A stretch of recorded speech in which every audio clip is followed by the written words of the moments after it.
আসসালামু আলাইকুম দর্শকবৃন্দ, আশা করি আপনারা সকলে ভালো আছেন। তো আজকের বিষয়ের টপিক হলো ব্যবসায় কেন ধস নামে।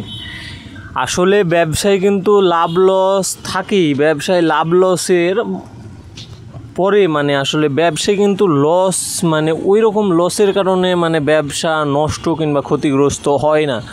ব্যবসা একটা ম্যানেজমেন্টের বিষয় আছে, যা পরিচালনা।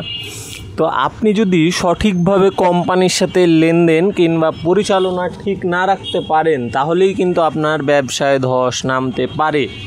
যেমন ধরেন, আপনার দোকানে বাই এনি চান্স প্রত্যেক দিন 15 থেকে 20টা কোম্পানির লোক আসে। সাধারণত প্রাণ, অলিম্পিক, মিস্টার নুডলস, অবশ্য এটা প্রাণের, আকিজের আর অন্যান্য যেগুলো কোম্পানি আছে, বিভিন্ন কোম্পানির কিন্তু এসআররা আসে এবং বলে, ভাই কি লাগবে, ভাই এটা নেন, ওটা নেন, ভাই একটা ছোট্ট অর্ডার দেন, এই জিনিসটা আপনার দোকানে ভালো চলতো, এই জিনিসটা রাখতে পারেন। এইভাবে করে অনেক কিছুভাবে কনভিন্স করার চেষ্টা করে। তারপরে অর্ডার তো ঠিকই দিয়ে দেন, কিন্তু আপনার বিক্রির সাথে অর্ডারের সামঞ্জস্য না থাকলে আপনি মানসিক প্রেশারে পড়বেন। যেমন ধরেন, আপনি অর্ডার দিয়েছেন 20,000 টাকার, কিন্তু আপনার সেল মাত্র 5,000 টাকা। এই 5,000 টাকা ঘাটতি কিন্তু আপনার ক্যাশের। এখন আপনার পুঁজি হলো 1 লাখ টাকা, আপনি 1 লাখ টাকা মাল তুলে নিয়েছেন। আপনার কাছে সেদিন 5,000 টাকা বিক্রি করে 5,000 টাকা ক্যাশ হয়েছে, তাহলে পরের দিন 10,000 টাকার মাল কিভাবে নেবে? আর মাল অর্ডারটা দেওয়ার পরে যখন আপনার কাছে টাকা থাকবে না, আপনি ডেলিভারি ম্যানকে এই কথাটি বলবেন, তখন ডেলিভারি ম্যান আপনার সাথে অনেক খারাপ ব্যবহার করতে পারে, যা আপনার মানসিকভাবে আপনি নাও নিতে পারেন।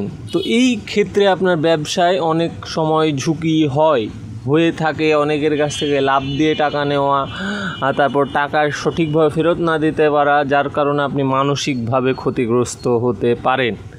এই ক্ষেত্রে কোম্পানির সাথে লেনদেনের যে সামঞ্জস্যতা, এটা রাখা অবশ্যই জরুরি। এটা যখন আপনি রাখতে পারবেন বা এটা পরিচালনা করতে পারবেন, কোম্পানির সাথে লেনদেন, টাকা পয়সা, আপনি একটা স্টকে নির্দিষ্ট অ্যামাউন্ট ক্যাশ রাখা, আপনার অনেক সময় প্রয়োজন হতে পারে, যে কোনো সমস্যার ফলে আপনার সে টাকাটা কাজে লাগাতে পারেন, এই জন্য একটা নির্দিষ্ট অ্যামাউন্ট জমা করে রাখা।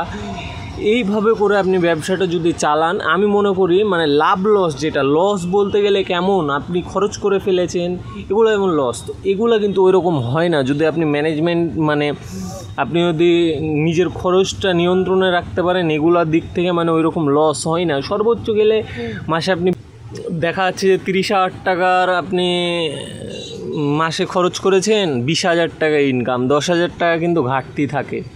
তো এই সব বিষয়গুলো যখন আপনি নিতে পারবেন, তখনই কিন্তু আপনার ব্যবসায় আপনি একটা ভালো একটা জায়গায় যেতে পারবেন, আপনার ব্যবসাটাই এগিয়ে নিয়ে যেতে পারবেন। আর ব্যবসায় সবসময় পরিকল্পনা থাকবে নতুনত্ব।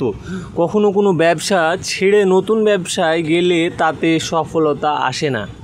তাই অবশ্যই ব্যবসায় লস বলতে কিছু নয়, সবই নিজের মেধা এবং ব্রেনের খেলার মাধ্যমেই কিন্তু ব্যবসাকে টিকিয়ে রাখা।